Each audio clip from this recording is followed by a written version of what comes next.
नमस्कार बच्चों, मैं महिपाल सिंह। आज हम जो 10th क्लास की छठी यूनिट है त्रिकोणमिति अनुपातों के बारे में, उनके बारे में पढ़ेंगे। हमने देखो 9th क्लास में पढ़ा है इनके बारे में, त्रिकोणमिति अनुपात, न्यून कोणों के त्रिकोणमिति अनुपात। ठीक है, तो यहाँ पर क्या है कि इसकी जो छठी यूनिट 7वीं 8वीं 3 यूनिट है अपने पास, तीनों त्रिकोणमितीय अनुपातों की हैं।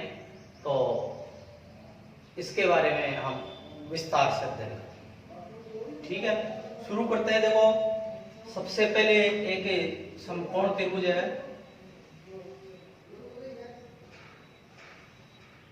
एक राइट एंगल ट्राइंगल है ABC। इसमें जो ये वाला कोण है वो 90 डिग्री का है, 90 डिग्री का, और दो कोण है वो न्यून कोण, इसीलिए इसको न्यून कोण त्रिभुज कहते हैं, एक्यूट एंगल ट्राइंगल। हमेशा ध्यान रखना है आपको कि जो 90 डिग्री होती है उस 90 डिग्री के सामने की भुजा है वो कर्ण होती है, चाहे कोण कहीं पे भी हो। 90 डिग्री यहाँ है तो वो कर्ण हो गया, उधर है तो उसके सामने वाली भुजा क्या हो जाएगी, कर्ण हो जाएगी। इसके बाद लंब और आधार। तो अगर ये कोण थीटा है, थीटा एक एक्यूट एंगल होता है, थीटा पढ़ते हैं इसको, ये एक न्यून कोण होता है, एक्यूट एंगल।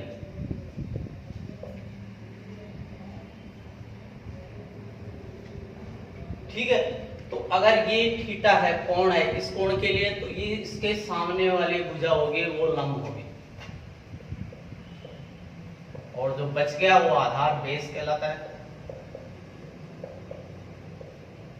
तो सबसे पहले तो ये देखेंगे कि जो अपने पास से जो समकोण त्रिभुज है उसमें कौन सी भुजा लंब होती है, कौन सी भुजा आधार होती है और कौन सी भुजा कर्ण होती है। तो 90 डिग्री के सामने की भुजा हमेशा क्या होगी, कर्ण होगी।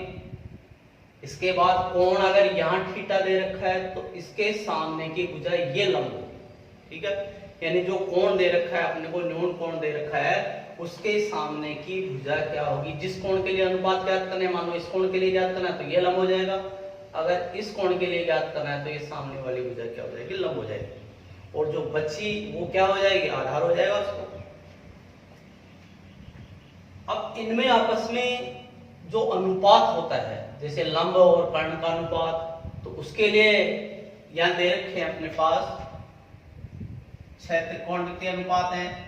पहला है साइन और थीटा। अगर साइन लिखा हुआ है तो ये तो अंग्रेजी का शब्द है, लेकिन इसके साथ अगर थीटा लग गया तो ये गणित का आ गया। यानी साइन थीटा क्या है या किसे कहते हैं साइन थीटा, तो किसी समकोण त्रिभुज में लंब और कर्ण का अनुपात साइन थीटा कहलाता है। इसको पढ़ते क्या है, साइन थीटा। किस किस का अनुपात होता है ये, लंब बटे कर्ण, लंब और कर्ण का अनुपात होता है। जैसे यहां पर लंब क्या है, AB, तो AB हो जाएगा, और कर्ण क्या है, AC, ये साइन थीटा कहलाता है। सेकंड वाला है कोस थीटा, इसको कोस पढ़ते हैं।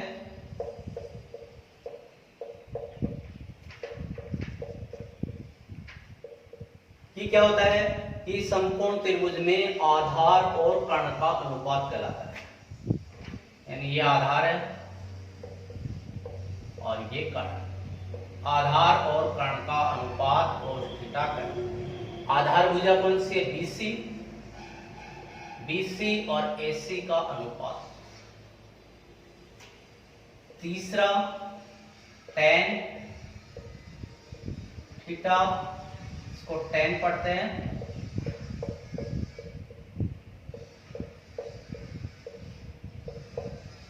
ये क्या होता है, ये लंब और आधार का अनुपात होता है। यानी यहां आ गया लंब बटे आधार, यानी कोई समकोण त्रिभुज है अपने पास, उसकी जो भुजा होगी लंब और आधार, मान लो लंब 5 है या आधार 7 है, तो जो tan थीटा है उसका 5/7 हो जाएगा मान।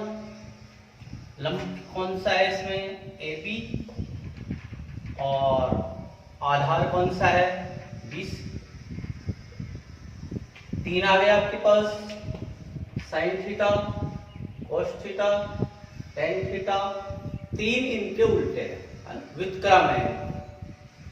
जैसे ये फर्स्ट नंबर है, इसका व्युत्क्रम क्या होगा, देखो साइन है तो इसका कोसेक होता है, कोसेक थीटा, इसको पढ़ते हैं कोसेक, और थीटा कोसेक है तो उल्टा हो जाएगा, व्युत्क्रम हो जाएगा, कर्ण बटे क्या हो जाएगा इसका लंब, कर्ण बटे लंब, यानी कर्ण और लंब का अनुपात है वो कोसेक थीटा कहलाता है। कर्ण क्या है, AC अपने पास, और लंब है AB। 5वां नंबर कोस, तो कोस का सेक होता है SEC, सेक थीटा, इसको पढ़ते हैं सेक थीटा, और कर्ण और आधार का अनुपात होता है कर्ण बटे आधार। कर्ण AC है और आधार क्या है 20। और छठा नंबर है tan है, tan का कोट होता है कोट थीटा, पढ़ते हैं इसको कोट, और ये थीटा। tan का लंब बटे आधार होता है, तो कोट का क्या हो जाएगा, आधार बटे लंब।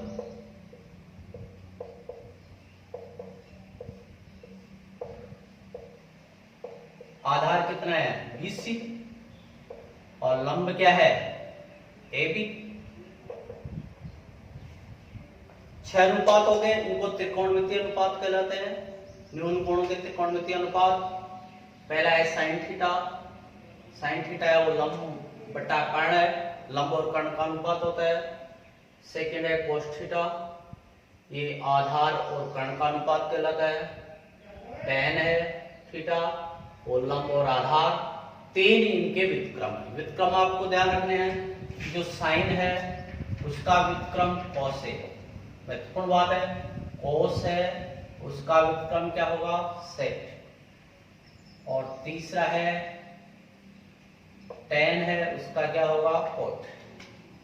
अगर मान लो भूल जाए कि लंब बटा आधार होगा, आधार बटे लंब होगा, कर्ण बटा आधार होगा, कर्ण बटा लंब होगा, तो इसके लिए एक सूत्र है LAL, लाल बटे कक्का। ये लाल बटे कक्का सूत्र है। इस सूत्र में याद रखेंगे, पहला साइन का है, दूसरा कोस का है, और तीसरा tan का। साइन का क्या हो जाएगा लंब बटा कर्ण, लंब बटे कर्ण है। कोस का सेकंड आधार बटे कर्ण, आधार बटे कर्ण है। तीसरा tan का लंब बटे आधार, लंब बटे आधार है। 3 इनके व्युत्क्रम, कक्का बटे लाल हो जाएगा, या सेम साइन का उल्टा है, तो अगर यहाँ पर लंब बटा कर्ण है तो उल्टा हो जाएगा, कर्ण बटे लंब हो जाएगा। तो ये आपके अनुपात है, ठीक है। तो परिभाषा के तौर पर हर की परिभाषा बना सकते हो आप। जैसे आपसे कोई पूछे कि ये tan थीटा क्या है, तो आप क्या कहेंगे कि किसी समकोण त्रिभुज में लंब जो भुजा है और आधार है उनका अनुपात है, वो ही अनुपात का मान ही क्या कहलाता है अपने पास tan थीटा का।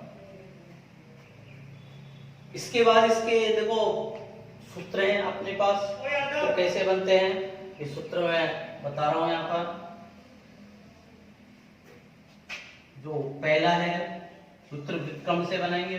सबसे पहले ये साइन थीटा है मेरे पास। अब साइन थीटा किसका व्युत्क्रम है कोसेक का, तो ये 1 कोसेक हो जाएगा। साइन थीटा बराबर क्या हो जाएगा 1 कोसेक थीटा। दूसरा है कोस थीटा, ये किसका सेक है, तो 1 सेक थीटा। तीसरा tan थीटा, ये किसका व्युत्क्रम है कोट का, 1 कोट। चौथा कोसेक थीटा, कोसेक किसका है, साइन का, 1/sin। पांचवा है टेन थीटा ओ सेक थीटा, सेक किसका उल्टा होता है, कोस का, तो 1/cos थीटा। और जो छठा नंबर है वो कोट थीटा, और कोट थीटा किसका है, 1/tan। इन सूत्रों की जरूरत कब पड़ेगी, जब हम सर्वसमीकरण सिद्ध करेंगे, तो वहां पर ये जो सूत्र हैं इनके हमारे को जरूरत पड़ेगी। तो 6 सूत्र हो गए। कैसे बने, कौन किसका व्युत्क्रम, उससे बन गए। याद करने की जो आपको जरूरत नहीं है कि साइन किसका उल्टा, कोसेक का, तो 1/कोसेक थीटा हो गया। कोस थीटा है वो किसका है, 1/सेक थीटा हो गया। टेन है वो किसका है, 1/कोट थीटा हो गया। कोसेक है 1/sin थीटा हो गया। सेक है तो 1 क्या हो गया, cos थीटा हो गया। और कोट है इसका है 1/tan। इसके बाद आप देखिए कि अगर हम इसको क्रॉस मल्टीप्लाई करें तो नया सूत्र और बन जाएगा अपने पास।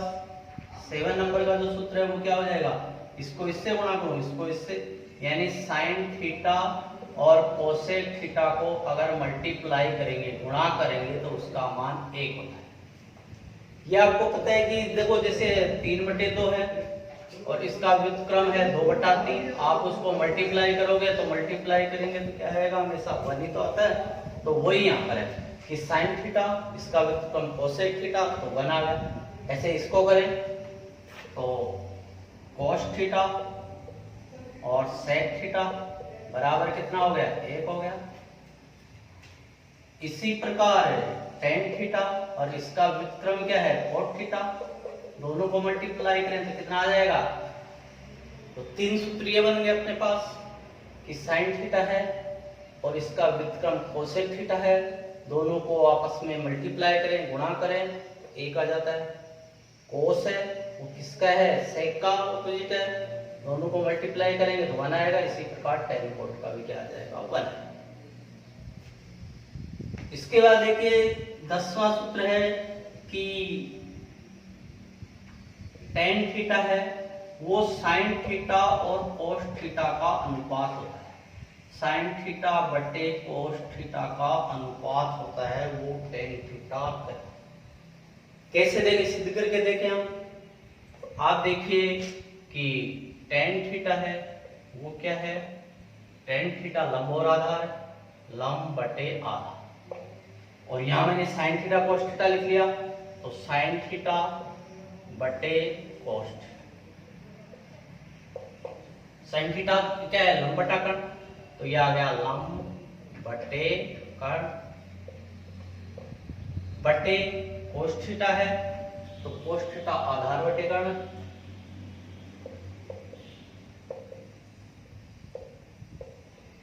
कर्ण से कर्ण कट गया तो क्या बचा, लंब बटे आधार, और लंब बटे आधार क्या होता है, tan थीटा ही तो होता है आपके पास। तो बनता कैसे वो आपको बता दिया, ये सूत्र कहां से बने, तो कहां से बन गए। तो जो tan थीटा है वो sin थीटा बटे cos थीटा, कोट इसका ऑपोजिट हो जाएगा, cot थीटा है आपके पास तो उल्टा हो जाएगा, यानी cos थीटा बटे sin थीटा। इनका भी जो हम उपयोग करेंगे वो सर्वसमीकरणों को सिद्ध करने में करेंगे। देखो sin थीटा उसका व्युत्क्रम cosec थीटा 1, cos sec का 1 हो गया, tan cot का 1 हो गया, tan cot। जब हमारे को कोई सवाल होगा उसको sin cos में चेंज करना है, तो sin cos में चेंज करने के लिए tan को तो sin cos में क्या हो जाएगा, sin बटा cos हो जाएगा, और cot थीटा को करेंगे तो cos बटा क्या हो जाएगा, sin। इसके बाद 3 अपने पास सर्वसमीकरण है, वो 3 सर्वसमीकरण भी लिखेंगे। 3 सर्वसमीकरण कौन सी है, देखो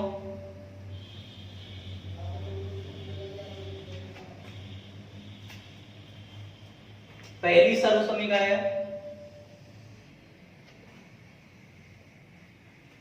वो है सर्वसमीकरण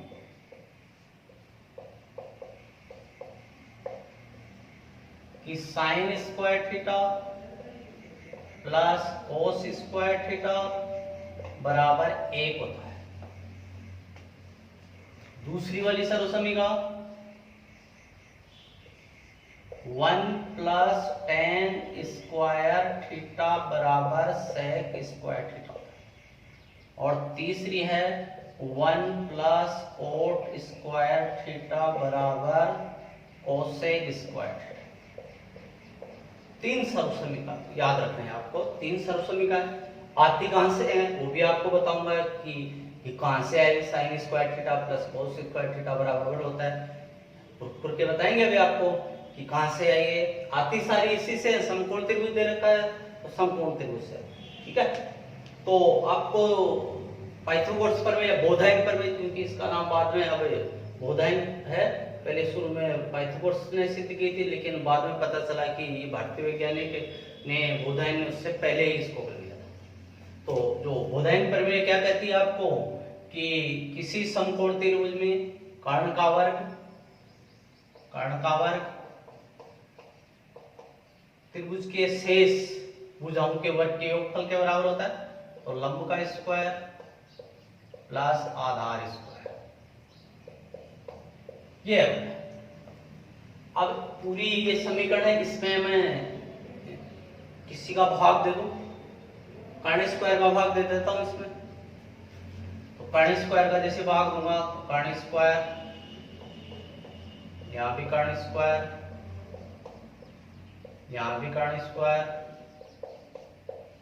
तो देखिए ये तो कट गया, कर्ण स्क्वायर तो 1 बराबर ये लंब और कर्ण और स्क्वायर लगा हुआ है।